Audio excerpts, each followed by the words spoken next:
Good morning Nasreen. Good morning.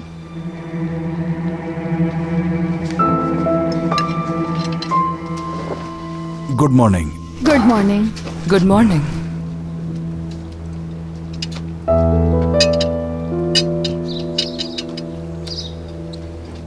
Nasreen, Mariam को कहना मेरे लिए कॉफी लेकर आए जल्दी। जी बिल्कुल।